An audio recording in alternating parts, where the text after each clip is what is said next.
Nagtataka ka ba kung bakit, kung mahal ng Diyos ang lahat ng labis, may ilang tao na hindi naliligtas?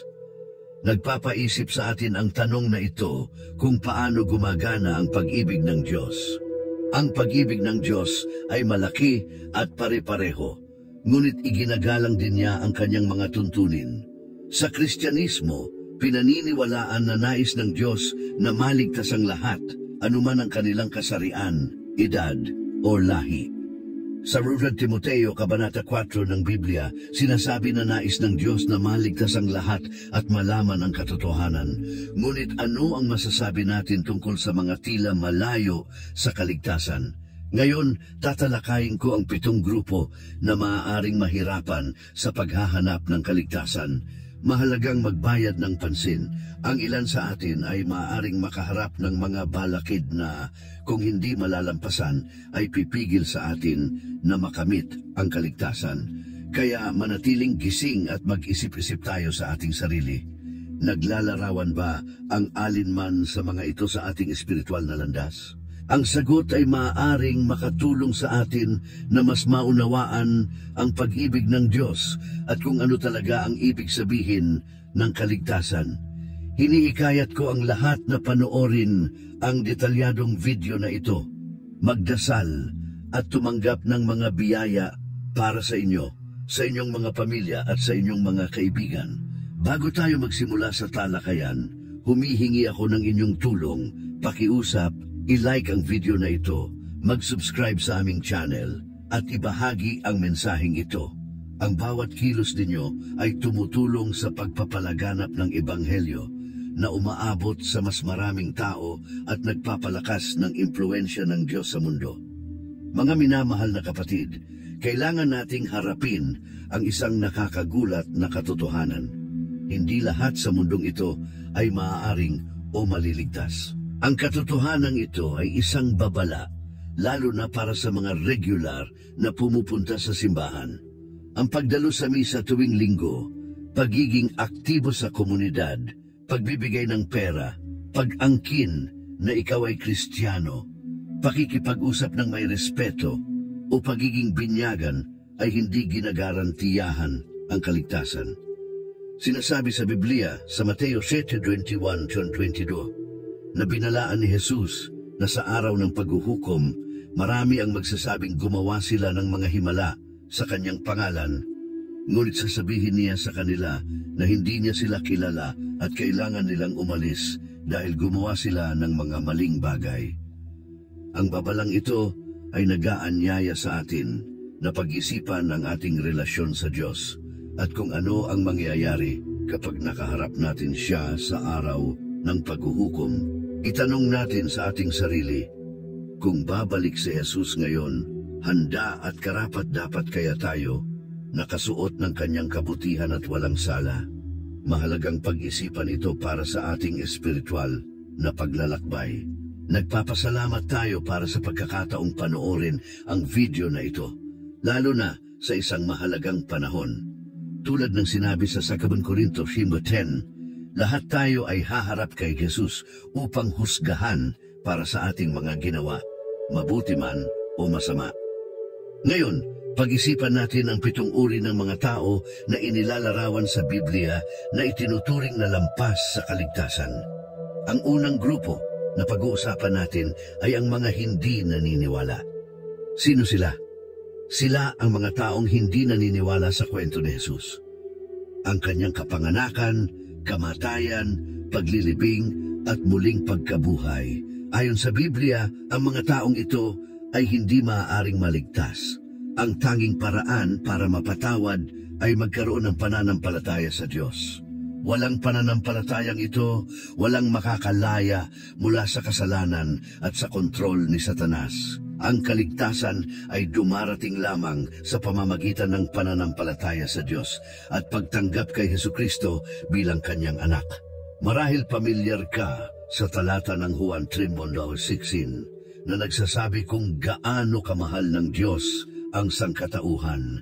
Ipinakita niya ang pagmamahal na ito sa pamamagitan ng pagbibigay ng kanyang bugtong na anak upang sino mang maniwala sa kanya ay magkaroon ng buhay na walang hanggan. Mukhang simple ang plano ng kapatawaran na ito, ngunit hindi lahat ay nakikita ito sa ganoong paraan, kaya mapanganib ang hindi paniniwala. Bukod dito, hindi maililigtas ng Diyos ang sinumang naghahanap ng kaligtasan sa ibang paraan maliban kay Hesukristo. Sinabi sa Juan 9:40 na may ilang tao na tumatanggi sa buhay na inaalok ni Jesus. Siya ang tanging daan patungo sa Diyos Ama at walang makakapunta sa Ama kundi sa pamamagitan niya. Malinaw na sinabi sa mga Gawa 4:12 na walang ibang pangalan sa lupa na makakapagligtas sa mga tao maliban kay Hesukristo. Walang katangiang pantao tulad ng katalinuhan, lakas, pera, kagandahan o kahit pamilya at mga kaibigan ang makakapagligtas sa sinuman mula sa kasalanan. Ang ating kapatawaran ay lubos na nakasalalay sa sakripisyo ni Jesus na ibinigay ang kanyang buhay at dugo sa krus para sa ating mga kasalanan. Lumipat tayo sa isa pang grupo na binanggit sa Biblia, ang mga ipokrito. Tinalakay ito ni Jesus sa Mateo 23:3. Ipinahayag ang kanyang kalungkutan sa mga pinunong relihiyoso at mga Pariseo, tinawag silang mga ipokrito. Sinabi niyang pinipigilan nila ang mga tao na makapasok sa kaharian ng langit habang sila mismo ay hindi tunay na sumusunod sa Diyos. Ang isang ipokrito ay isang tao na nagpapanggap na mayroong mga katangiang wala naman talaga sa kanya. Tuwing linggo, pumupunta sila sa simbahan na magara ang kasuotan at nagpapakita ng debosyon, ngunit sa labas ng simbahan, namumuhay sila tulad ng iba. Para sa kanila, ang pagpunta sa simbahan ay higit na isang tradisyon kaysa sa tunay na pagtatalaga sa Diyos. Maaari silang manalangin at kumanta sa simbahan, ngunit ang kanilang mga aksyon at iniisip ay hindi nagpapakita na tunay silang sumusunod kay Jesus. Kahit na gumugugol sila ng maraming oras sa simbahan, hindi sila nagpapakita ng mga konkretong tanda ng pananampalataya. Nag-aatubili silang lubos na magtalaga sa kaharian ng Diyos at maaaring magdulot ng pagkasira ng loob sa iba na gawin ito. Sa Biblia, sa Lucas, Kabanata 9:14, may kwento tungkol sa isang Pariseo na inakala niyang mas mabuti siya kaysa sa iba. Pinuri ni Jesus ang kababaang loob ng isang kolektor ng buwis na kinikilala ang kanyang mga pagkakamali at humihingi ng awa mula sa Diyos. Nagbabala ang kwentong ito na huwag tayong magtangkang bigyang katwiran ang ating sarili. Paalala sa atin ng Efeso 2:8-9 na tayo ay naliligtas sa pamamagitan ng kabaitan ng Diyos, hindi dahil sa ating sariling mga gawa. Ang ikalimang grupo ng mga taong hindi maaring maligtas ay tinatawag na mga apostata. Ipinaliwanag sa 2 Pedro 2:20-22 kung ano ang mangyayari sa kanila kung lumayo sila sa mga utos ng Diyos. Ito ay katulad ng isang aso na bumabalik sa kanyang suka o isang baboy na matapos malinis ay bumabalik sa paggulong sa putik. Ipinapakita nito kung gaano kaseryoso ang pag-iwan sa tamang landas. Kapag nakilala na ang katotohanan, ang paglayo mula rito ay mas masahol pa kaysa sa hindi ito kailanman nakilala. Mas mabuti pa para sa kanila na hindi na lang sana nila nakilala ang daan ng Diyos kaysa sa malaman ito at pagkatapos ay lumayo. Ito ay katulad ng kasabihan sa mga kawikaan, kung paanong bumabalik ang aso sa kanyang suka, gayon din ang mangmang ay paulit-ulit na nagkakamali. Binabanggit ng Biblia ang mga taong nagsisimulang sumunod sa mga panuntunang relihiyoso. Iniiwan ang kanilang mga maling gawi, ngunit pagkatapos ay bumabalik sa mga ito. Tulad ng isang baboy na matapos malinis ay bumabalik sa putik, ang mga taong ito ay mukhang Kristiyano sa labas. Maaari silang binyagan, tumanggap ng komunyon at pumunta sa simbahan, ngunit ipinapakita nila ang kanilang tunay na sarili sa pamamagitan ng pagbabalik sa mga tukso ng mundo dahil hindi sila tunay na naniniwala. Ang susunod na grupo ng mga taong hindi maaring maligtas ay yung mga lumalapastangan laban sa Diyos. Pinag-uusapan ito ni Jesus sa Mateo 2:31-32. Binalaan na ang lahat ng kasalanan at mga maling gawa na sinasabi ng mga tao ay maaaring mapatawad, ngunit ang masasamang salita laban sa banal na espiritu ay hindi mapapatawad, hindi ngayon at hindi kailanman. May mga taong hindi gumagalang sa Diyos at hinahamak ang banal na espiritu na isang napakalaking pagkakamali. Ito ay itinuturing na isang pagkakamaling hindi maaaring mapatawad. Kaya, napakahalaga na maging maingat kapag pinag-uusapan ang banal na espiritu. Huwag magbiro tungkol dito o makisama sa mga taong hinahamak ito, dahil ang paggawa nito ay maaaring humantong sa iyo sa pagkakasala ng hindi mapapatawad na kasalanan. Ang huling grupo ng mga tao na hindi na maaaring mailigtas ay yaong mga namatay na. Maraming tao ang humihiling sa mga pastor at mga lider ng relihiyon na ipanalangin ang kanilang mga mahal sa buhay sa mga libing. Mahalaga na maintindihan na ang mga panalangin ay hindi makakapagbago sa kung ano ang mangyayari sa isang tao pagkatapos nilang mamatay. Ang kaligtasan ay posible lamang habang ang isang tao ay buhay pa. Kapag namatay na, huli na. Ayon sa ilan, walang suporta sa Biblia ang ideya ng purgatorio. Ang kaligtasan ay maaari lamang mangyari habang tayo ay nabubuhay, na nagpapakita kung gaano kahalaga na ialay natin ang ating buhay kay Jesus. Mga kaibigan, umaasa ako na ngayon ay naiintindihan ninyo na may ilang mga tao na hindi maaaring maligtas. Ang ilang mga tao ay hindi maaaring mailigtas, hindi dahil hindi sila mahal ng Diyos, kundi dahil iginagalang niya ang kanyang mga patakaran. Ang pinakamalaking gawa ng pagmamahal ay nang isinugo ng Diyos ang kanyang anak upang mamatay para sa atin sa krus, kahit na tayo ay puno ng kasalanan. Pagkatapos ng kahangahangang sakripisyong iyon, kung pipiliin ng isang tao na hindi maniwala, hindi babaguhin ng Diyos ang kanyang mga patakaran para sa kanila. Ngayon matindi kong itinatanong sa inyo, talaga bang hinayaan ninyong si Jesus ay maging inyong Panginoon at tagapagligtas? Kung hindi pa, samantalahin ang pagkakataong ito ngayon, dahil ito ang tamang panahon. Maraming tao, parehong mga Kristiyano at hindi Kristiyano, ay madalas pag-usapan ang rapture. Ang rapture ay hindi lamang isang palagay, kundi isang bagay na hinulaan. Bagamat hindi natin alam kung kailan ito mangyayari, may ilang bagay tayong alam. Sinasabi sa 1 Thessalonians 4:15-17 na kapag bumalik ang Panginoon, yaong mga namatay na naniniwala sa Kanya ay mabubuhay muli muna. Pagkatapos, yaong mga nabubuhay pa ay sasamahang umakyat sa kanila sa ere para makasama ang Panginoon magpakailanman. Ito ang sandaling hinihintay natin at pinaniniwalaan ng buong puso. Ang maiahon upang makasalubong ang Panginoon sa mga ulap ay isang hindi kapanipaniwalang karanasan na sabik na hinihintay ng bawat mananampalataya. Ang rapture ay para lamang sa tunay na mga tagasunod ng Panginoon, yaong mga tumanggap ng kapatawaran ni Jesus at lumayo sa kasalanan. Ibig sabihin, tanging mga taong nabuhay na naniniwala sa Diyos ang makakasama sa espesyal na pangyayaring ito. Ang ilan ay nag-uusap tungkol sa higit pa sa isang rapture na nag-aalok ng isa pang pagkakataon para sa mga nawalan ng una. Ngunit walang patunay tungkol dito sa Biblia, kaya napakahalaga na mabuhay tayo sa paraang tinitiyak na tayo ay kasama sa kaganapang ito.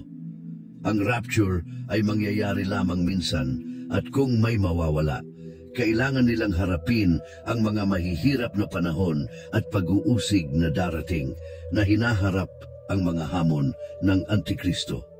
Sa kabilang banda, para sa mga maihahakot sa rapture, ito ay magiging simula ng isang walang hanggang kaharian kasama ang Panginoon. Ang kanilang relasyon kay Jesus ay magtatagal magpakailanman. Hindi na nila kailangang harapin ang mga panganib ng impyerno, kundi lubos na matatamasa ang buhay na walang hanggan. Ang kamatayan ay tatalunin at hahatulan. Ipapaliwanag ng mabuti ng video na ito kung ano ang rapture. Inire-rekomenda kong panoorin mo ito dahil magpapatibay ito sa iyong pananampalataya at lilinawin ang anumang pagdududa na mayroon ka tungkol sa rapture. Ang terminong rapture ay tumutukoy sa isang mahalagang pangyayari na binanggit sa Biblia kung saan kinukuha ng Diyos ang lahat ng mananampalataya kay Jesus mula sa lupa bilang paghahanda para sa kanyang makatarungang paghuhukom sa panahon na tinatawag na tribulation. Bagaman ang salitang rapture ay hindi direktang nakasaad sa Biblia, maraming mga talata sa iba't ibang bahagi nito ang nagpapahiwatig sa kaganapang ito. Makikita ang ilan sa mga ito sa mga aklat ni Mateo, Marcos at Lucas, pati na rin sa mga sulat at iba pang bahagi ng Bagong Tipan. Ang mga talatang ito ay sumusuporta sa ideya ng rapture. Dahil mahalaga ang kaganapang ito, maraming turo tungkol dito na nagbunga ng maraming opinyon at iba't ibang interpretasyon. Isang karaniwan ngunit maling ideya tungkol sa rapture ay ito raw ay pareho sa ikalawang pagdating ni Jesus. Ngunit ayon sa Biblia, hindi ito totoo. Ang rapture at ang ikalawang pagdating ni Jesus ay magkaibang pangyayari. Tingnan natin ang ilang mahahalagang pagkakaiba sa pagitan ng rapture at ng ikalawang pagdating ni Jesus. Sa panahon ng rapture, bawat mananampalataya ay makakasama si Jesus sa mga ulap, gaya ng sinasabi sa 1 Thessalonians 4:1-17. Ngunit sa ikalawang pagdating ni Jesus, ang mga mananampalataya na nakuha na ay babalik sa lupa kasama si Jesus.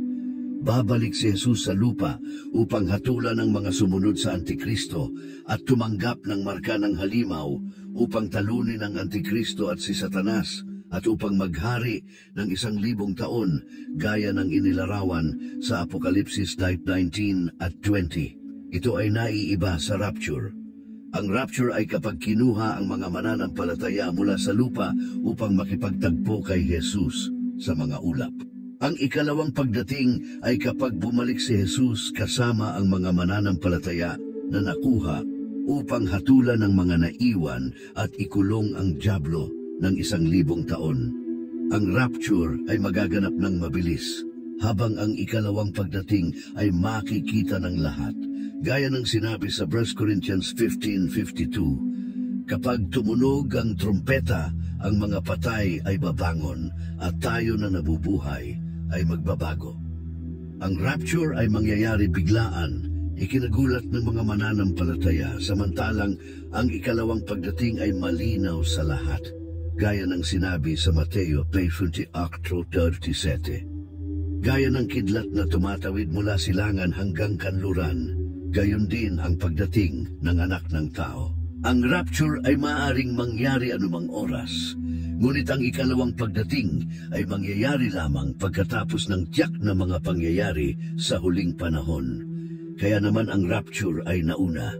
Bagaman maraming mga ideya tungkol sa rapture, ang Biblia ang pinakamahusay na lugar upang maghanap ng kaalaman. Iniisip ng ilang tao na tanging ang mga mabubuti lamang ang makukuha sa rapture.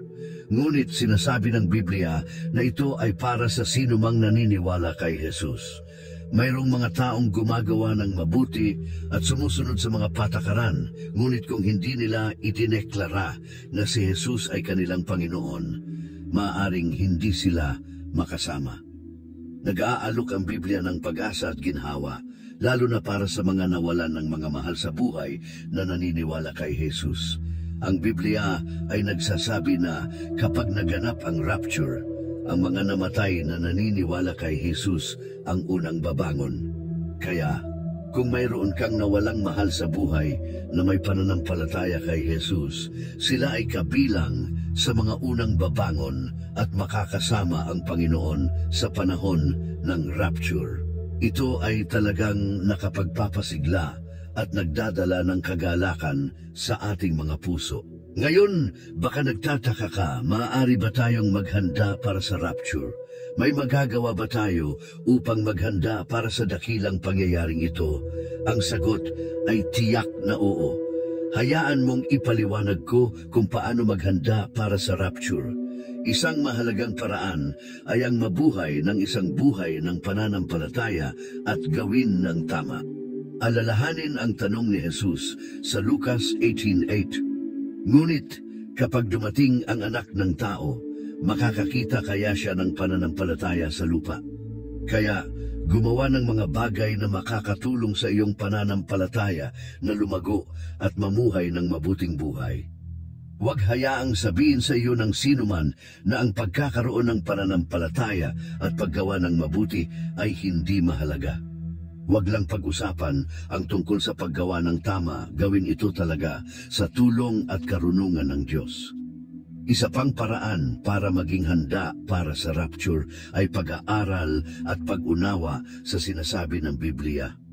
Mahalaga na lumubog sa salita ng Diyos at maintindihan kung ano ang sinasabi nito. Ang bawat mananampalataya na seryosong nag-aaral ng Biblia ay nakakakilala nito ng mabuti, hindi nahihiya rito at maaring gamitin ito upang gabayan ang kanilang buhay. Mahalaga na magbasa, mag-aral, umunawa at mamuhay ayon sa sinasabi ng Biblia at iwasan ang mga turo na mukhang maganda ngunit hindi tapat sa tunay na sinasabi nito. Ang isang turo na masyadong komplikado o hindi malinaw ay maaaring hindi totoo. Ang katotohanan sa Biblia ay kadalasan simple at malinaw upang lahat ay makaintindi at maging handa para sa anumang mabuting bagay na nais ng Diyos na gawin nila. Isang mahalagang paraan upang maghanda para sa rapture ay ang manatiling malapit sa ibang mga mananampalataya. Sinasabi sa Kawikaan 27, tulad ng bakal na nagpapatalas sa kapwa bakal, ang tao ay nagpapatalas sa kanyang kapwa. Mahalaga talaga na maging bahagi ng isang komunidad ng mga mananampalataya. Marahil pamilyar ka sa kasabihan na may lakas sa pagkakaisa.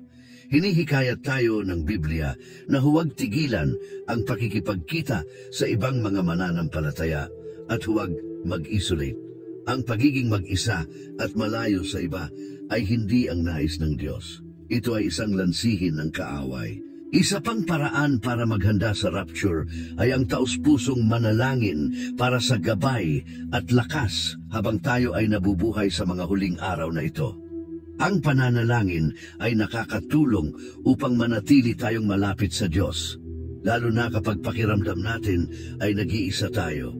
Kahit na pakiramdam natin ay mahina, bibigyan tayo ng Diyos ng lakas upang hindi tayo mabuwal.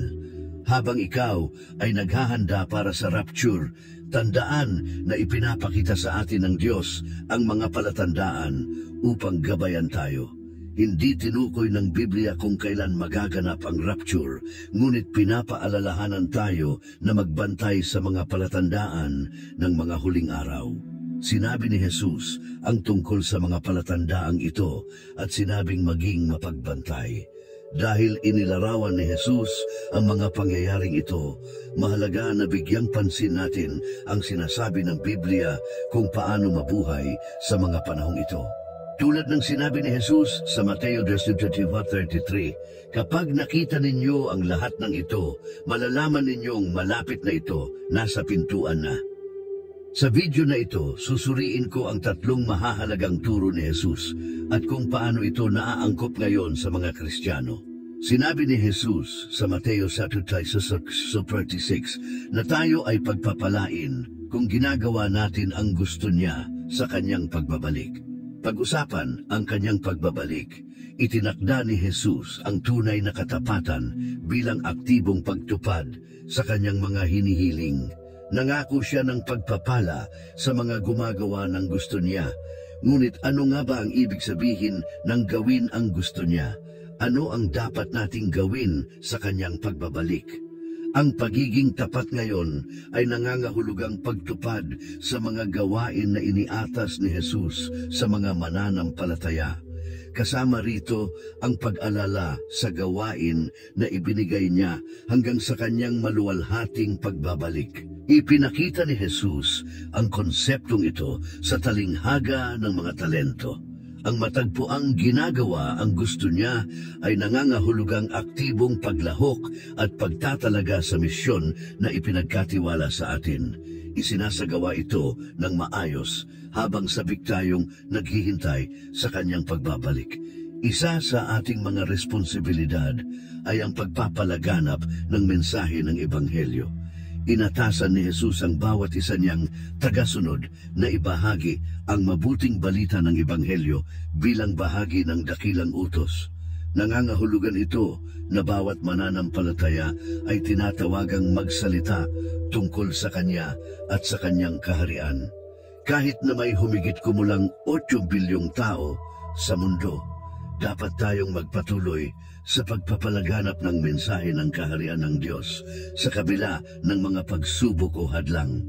Bukod dito, inutusan tayo ni Jesus na gumawa ng mga disipulo tulad ng malinaw na sinabi sa Mateo 28:20, "Ituro ninyo sa kanila ang pagsunod sa lahat ng iniutos ko sa inyo, at tandaan ako ay laging kasama ninyo hanggang sa wakas ng panahon."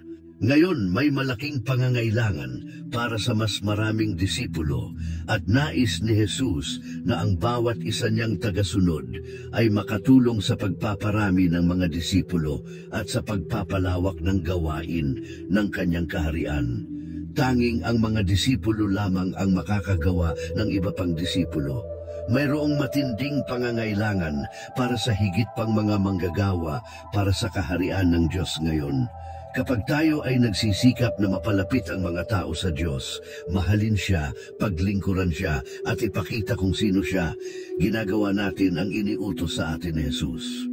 Sa ganitong paraan, tayo ay nagpapatuloy sa tapat na pagtupad sa kanyang gawain, sa kanyang pagbabalik. Isa sa mahahalagang aral na ibinigay sa atin ni Jesus para mabuhay ng maayos sa mga huling araw na ito ay ang manatiling laging espiritual na mapagmatyag at iwasan ang mga distraksyon na lumalayo sa atin sa pagsunod sa Kanya. Tulad ng sinabi ni Jesus sa Marcos 13:33, "Mag-ingat kayo, magbantay at manalangin sapagkat hindi ninyo alam kung kailan darating ang oras na iyon." Para sa isang Kristiyano, ang pagiging mapagmatyag ay nangangahulugang pagiging maingat at paglalaan ng panahon sa panalangin. Kaya, mga mahal kong kaibigan, kailangan nating manatiling laging mapagmatyag at hindi maging espiritual na pabaya. Ito ay isang paalala upang palalimin ang ating gawain sa panalangin habang hinihintay natin ang pagbabalik ng Panginoon. Sa panalangin, nakakahanap tayo ng biyaya, ginhawa at lakas, mga mahahalagang elemento para harapin ang mga hamon ng mga huling araw na ito at maiwasan ang mga bitag at panlilinlang. Dahil sa mahirap na panahon na ating kinakaharap, mahalaga na ikaw at ako ay maglaan ng makabuluhang oras araw-araw para makakonekta sa Panginoon sa pamamagitan ng panalangin. Itanong mo sa iyong sarili, gaano kalakas ang iyong buhay panalangin? Gaano karaming oras ang iyong inilalaan para sa panalangin araw-araw? Ang pagpapanatili ng isang patuloy na saloobin ng panalangin ay mahalaga para maunawaan ang kalooban ng Diyos para sa iyo at malaman kung anong mga hakbang ang nais niyang iyong gawin sa sandaling ito. Ang pakikipag-usap sa Diyos ay nagbibigay sa atin ng kalamangan laban sa mga panlilinlang ni Satanas na palaging nagsisikap na ilihis ang mga mananampalataya. Hindi na pagtatanto ng maraming mananampalataya na ang mundo ay nagbabago araw-araw upang umayon sa mga plano ng Antikristo at si Satanas ay nagsusumikap na linlangin ang maraming mananampalataya hanggat maaari. Ngunit tandaan, siya ay talagang bihasa sa pagsisinungaling. Ang paggugol ng maraming oras sa araw-araw na panalangin ay tumutulong sa atin na manatiling mapagmatyag at handa para sa pagbabalik ni Jesus. Ang pagiging tamad sa pagiging mapagmatyag sa mga huling araw na ito ay mangangahulugan ng pagwawalang bahala sa mahalagang payo ni Jesus na maging gising at mapagmatyag sapagkat hindi natin tiyak kung kailan siya babalik. Tulad ng sinabi sa Marcos 13:35-36, kaya't magbantay kayo sapagkat hindi ninyo alam kung kailan darating ang may-ari ng bahay, kung sa gabi, sa hating gabi, sa pagtilaok ng manok o sa umaga. Baka bigla siyang dumating at matagpuan kayong natutulog. Malinaw ang payong ito. Dapat nating iwasan ang pagiging espiritual na tamad.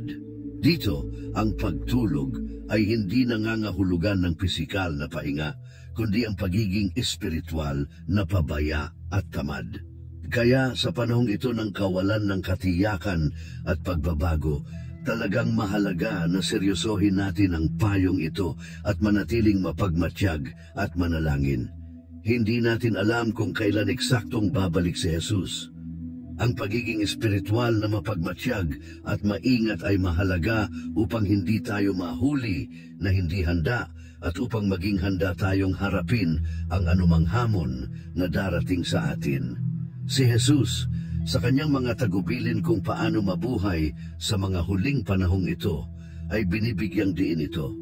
Sinasabi niya na napakahalaga na huwag tayong maging walang pakialam o pabaya sa mga nangyayari sa kaharian ng Diyos o sa pagbabalik ni Jesus. Sinabi niya na manatiling mapagmatyag sapagkat hindi natin alam kung kailan siya babalik. Dapat nating iwasan ang pagsunod sa mga uso na panandalian o ang pagwawalang bahala sa mga babala ni Jesus. Ang bawat mananampalataya ay dapat manatiling mapagmatyag, umaasa sa pagbabalik ng Panginoon at nagpoprotekta sa sarili mula sa mga bagay na maaaring makagambala o humina sa ating pananampalataya. Ang pagiging mapagmatyag ay nangangahulugan ng pagtatanggol sa ating mga paniniwala at pananampalataya kay Jesus, nakatuon sa mga bagay na nagpaparangal sa Kanya at tinatanggihan ang mga bagay na lumalayo sa Kanya. Ang ikatlong payo ni Jesus sa Lucas 21:34-35 ay nagbabala sa atin na huwag hayaang magapi tayo ng labis, ng pagpapakasasa at ng mga alalahanin ng buhay. Ang araw na iyon ay maaaring dumating na parang isang bitag. Nagbabala si Jesus laban sa panganib ng isang pabaya at indulhenteng pamumuhay na maaaring kumalat sa mga huling panahon. Nakita natin ang katulad ng mga sitwasyon sa mga kwento ni Noe, Sodoma at Gomora at Babylonia bago ang kanilang pagkawasak. Bago ang mga pangyayaring ito, ang mga tao ay namuhay ng normal, kumakain, umiinom at nagpapakasal nang hindi iniisip ang Diyos o ang kanyang mga babala. Ngayon, nakikita natin na maraming tao ang lumalayo sa Diyos, nahuhulog sa mga kasinungalingan at panlilinlang na kumakalat sa media at iba pang mga kanal. Nagbabala rin si Jesus na ang ilan ay maaaring lumayo hindi dahil sa malinaw na mga kasalanan, kundi dahil sa mga pang-araw-araw na alalahanin. Kaya mahalaga na manatiling mapagmatyag laban sa anumang maaaring humina sa ating pananampalataya kahit sa mahihirap na panahon. Hindi natin dapat hayaang may anumang humina sa ating debosyon sa Diyos, anuman ang sitwasyon. Huwag hayaang ang pagkabalisa ay lumayo sa iyo mula sa iyong pananampalataya. Sa halip, hayaan mong palayain ka ng iyong pananampalataya mula sa mga pag-aalala na bumabagabag sa maraming tao ngayon. Mga mahal kong kaibigan, matapos ninyong marinig ang mga babalang ito mula kay Jesus, paano tayo dapat tumugon? Tulad ng sinabi sa 2 Timoteo 3:1-5, tayo ay nabubuhay sa mapanganib na mga panahon. Sa mga darating na araw, ang mga tao ay magiging makasarili, gahaman, mayabang, hindi gumagalang sa magulang, walang pasasalamat, walang kabanalan at pagmamahal, hindi marunong magpatawad, magkakalat ng kasinungalingan, walang kontrol sa sarili, brutal, tatanggi sa kabutihan, magtataksil, padalos-dalos, mayabang. at mas pipiliin ang kaligayahan kaysa debosyon sa Diyos. Maaari silang magkunwaring relihiyoso, ngunit tatanggihan ang tunay na kapangyarihan ng pananampalataya. Dapat tayong lumayo sa mga taong ito. Malinaw ang payo na ito. Dapat nating kilalanin at ihiwalay ang ating sarili mula sa anumang grupo na nagpapakita lamang ng panlabas na pagiging relihiyoso ngunit hindi sumusunod sa mga prinsipyong banal. Ipinapakita ng kanilang mga aksyon na hindi nila sinusunod ang mga turo ng Diyos. Habang hinihintay natin ang pagbabalik ng Panginoon, kailangan nating manatiling matatag sa ating pananampalataya at ipagtanggol ang ating mga pinaniniwalaan. Manatili tayong matatag at determinado. Alam na kapag bumalik ang Panginoon, gagantimpalaan niya ang mga nanatiling tapat. Tulad ng sabi sa Apokalipsis 22:12, "Narito, ako'y madaling pabalik. Ang aking gantimpala ay kasama ko at ibibigay ko sa bawat isa ayon sa kanyang ginawa." Naisip mo na ba kung ano talaga ang mahalaga sa buhay? Ano ang magiging pinakamahalaga sa iyo kung ikaw ay nasa harap ng kawalang hanggan? Madalas na nagbabago ang ating pananaw kapag nakaharap sa mga karanasan bago mamatay. Sa mga kritikal na sandaling iyon, ang pinakamahalaga ay si Kristo Jesus. Harapin ang ating mortalidad, malinaw na ang ating koneksyon kay Kristo na posible sa pamamagitan ng kanyang sakripisyo sa krus ang pinakamahalaga. Sumama sa akin habang tuklasin natin ang malalim na mensaheng ito at matuklasan ang walang hanggang katotohanan ng sakripisyo ni Kristo na makakapagligtas sa ating mga kaluluwa at magbibigay sa atin ng pangako ng buhay na walang hanggan. Mahalaga talaga ang mensaheng ito, parang ang Diyos mismo ang humihiling sa iyo na magbigay pansin.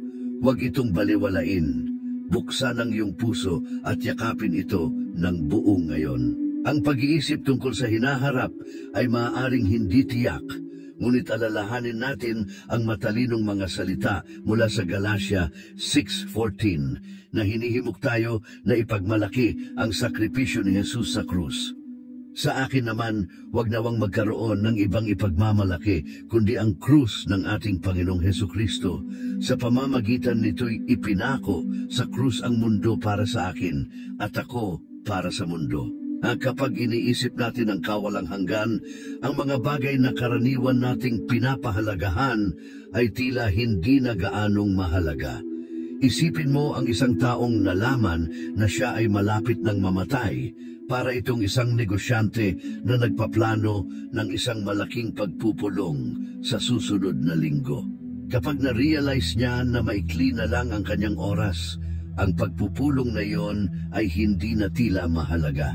Ang pagkakaroon ng pera ay hindi na ang kanyang prioridad, at ang kanyang paboritong sports team ay hindi na rin ganun kahalaga. Maging ang bahay na pinaghirapan niya ay hindi na rin ganun ka-espesyal. Ipinapaalala nito sa atin na ang mga bagay na ating pinagtutuunan ng pansin at pinapahalagahan ay talagang hindi mahalaga sa mahabang panahon. Ang pera, material na bagay, at maging ang ating mga tagumpay ay hindi kasing halaga ng lugar kung saan tayo magugugol ng kawalang hanggan.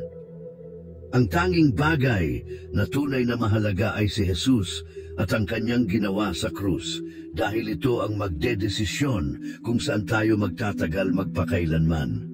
Mahalaga para sa ating lahat na tandaan ito. Ang kamatayan ay isang bagay na haharapin nating lahat sa huli, at kapag ito ay dumating, lahat ng bagay na pinag-aalala natin at ginugugol ng maraming oras ay hindi na magkakaroon ng kahalagahan. Alam natin ito sa ating kalooban, ngunit kung minsan nakakalimutan natin ang Diyos at masyado tayong nagtutuon ng pansin sa tagumpay, sa pagiging kilala at sa pagkakamit ng mga bagay sa mundong ito, dapat nating alalahanin kung ano ang tatagal magpakailanman at hayaang gisingin tayo ng katotohanan ito mula sa anumang espiritual na pagkakatulog. Ito ay isang paanyaya na muling pag-isipan kung ano talaga ang mahalaga at muling ayusin ang ating mga prioridad. Pag-isipan nating mabuti kung ano ang mangyayari pagkatapos ng kamatayan, ano ang nasa kabilang buhay, ano ang mangyayari kapag tayo ay pumasok sa kaharian ng kamatayan. Mayroon bang lugar tulad ng purgatorio o tayo ba ay magpapahinga hanggang sa pagkabuhay na maguli? Sinasabi sa Hebreo 9:27, nakatakdang mamatay ang tao ng minsan at pagkatapos nito ay ang paghuhukom. Malinaw ang Biblia, pagkatapos ng kamatayan, walang gitnang lugar. Haharap tayo sa paghuhukom ng Diyos. Nawawala ang ideya ng purgatorio kapag naunawaan natin ang katotohanan ito. Ang malaman na tayo ay sasagot sa isang banal na Diyos na susuriin ang bawat bahagi ng ating buhay ay nagbabago sa atin. Kahit ang ating mga salita ay huhusgahan, papalapit na ang paghuhukom at mahalagang maging handa. Sa paghuhukom na ito, ang ating mga ginawa ang magdedesisyon kung saan tayo pupunta. Sinasabi sa 1 Corinto 1:18 tungkol sa kahalagahan ng krus, ang salita ng krus ay kahangalan sa mga napapahamak, ngunit sa atin na maliligtas ito ang kapangyarihan ng Diyos. Pagbulay-bulayan natin ang mga salitang ito. Iniisip ng ilan na ang mensahe ng krus ni Jesus ay kakatwa, ngunit para sa mga naliligtas, dito nagpapakita ang kapangyarihan ng Diyos. Ang krus ay nagpapakita kung sino ang patungo sa kapahamakan at sino ang nasa landas ng kaligtasan. Ang krus ni Jesus ay nagpapatawad ng ating mga kasalanan.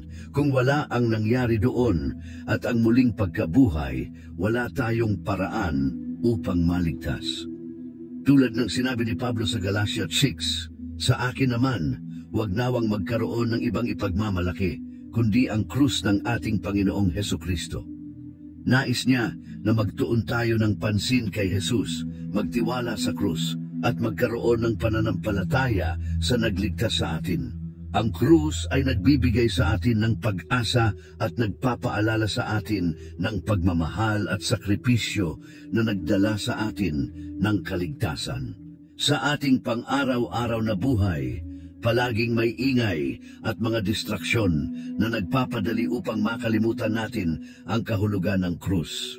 Natatagpuan natin ang ating mga sarili na humahabol sa personal na kita at pansamantalang kasiyahan, nawawala ang kahalagahan ng krus. Ngunit kung titingnan mula sa isang walang hanggang perspektibo, ang lahat ng ating hinahabol dito sa mundo ay hindi maikukumpara sa pangmatagalang epekto ng krus.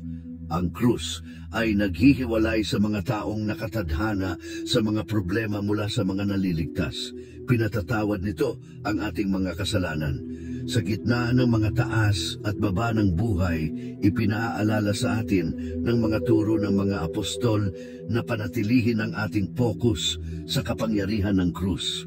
Mahalaga na pagbulayan ng mga katotohanan ito habang hinarap natin ang realidad ng paghuhukom at ang nagbabagong kapangyarihan ng krus.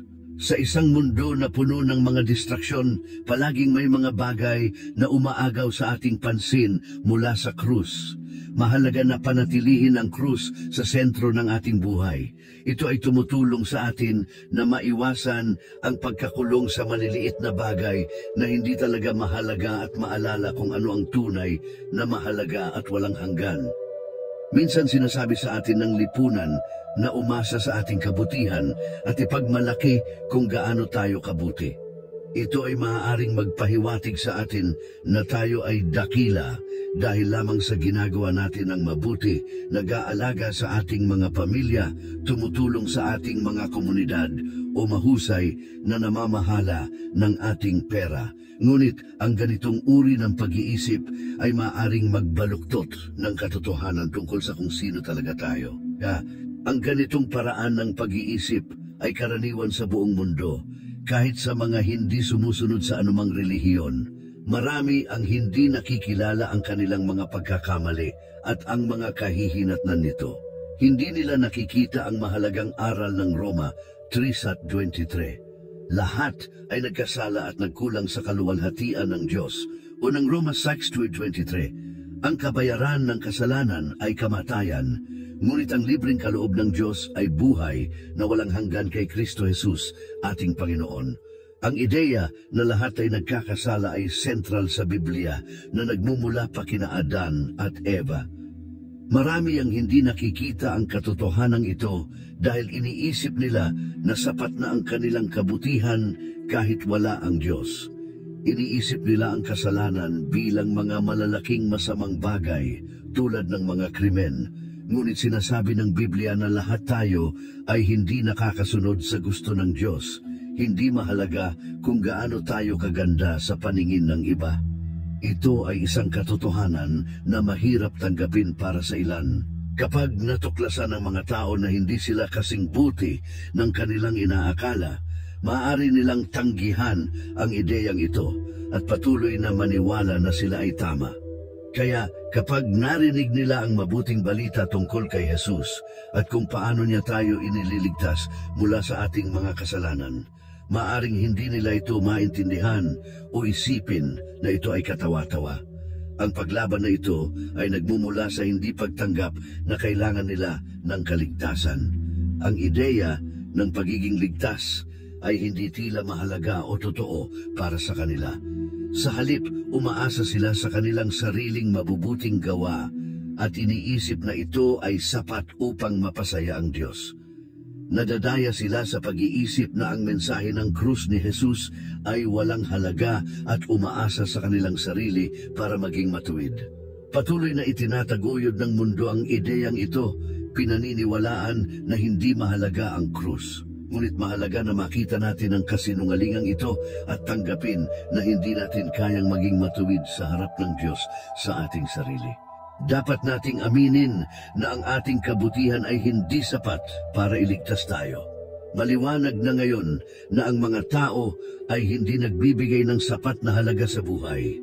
Tingnan mo lang ang internet para makita kung gaano karaming galit at karahasan ang nasa mundo.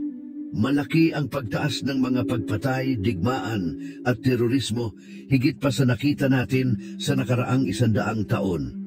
Sa nakaraang siglo, mas maraming tao ang namatay sa mga digmaan kaysa sa 500 taon na nauna. Humigit kumulang 203 milyong tao ang namatay sa mga digmaan sa nakalipas na 100 taon.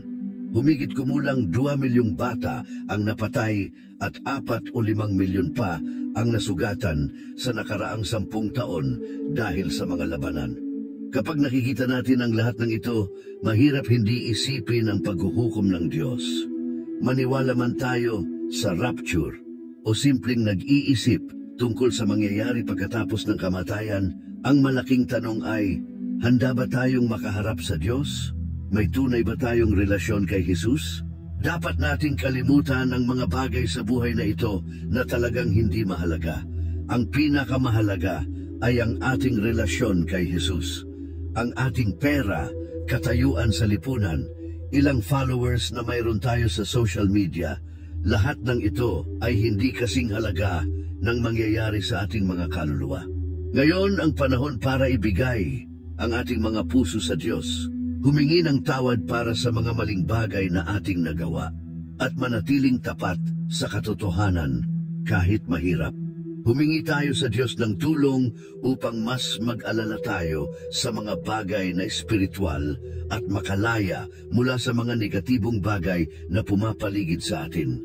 Naway ang ating pagmamahal sa Diyos ang magtulak sa atin, binibigyan tayo ng kumpiyansa sa kung saan tayo magugugol ng kawalang hanggan. Amen. Salamat sa panunood ng video na ito hanggang sa dulo.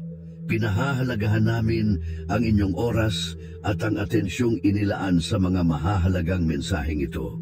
Kung nakita ninyong makabuluhan at mahalaga ang nilalaman na ito, inaanyayahan namin kayong suportahan kami sa pamamagitan ng pag-like sa video na ito at pag-subscribe sa aming channel. Ang inyong suporta ay tumutulong sa amin na ipalaganap pa ang mga mensaheng ito sa mas malawak na audience. Bukod dito, Kung sa tingin ninyo ay makakatulong ang video na ito sa iba, hinihiling namin na magalang na ibahagi ito sa inyong mga kaibigan at pamilya sa WhatsApp o iba pang social media platforms. Sama-sama tayong makakagawa ng pagkakaiba at mapataas ang kamalayan sa mga mahahalagang paksa na ito. Maraming salamat muli sa inyong suporta at sa pagiging bahagi ng aming komunidad.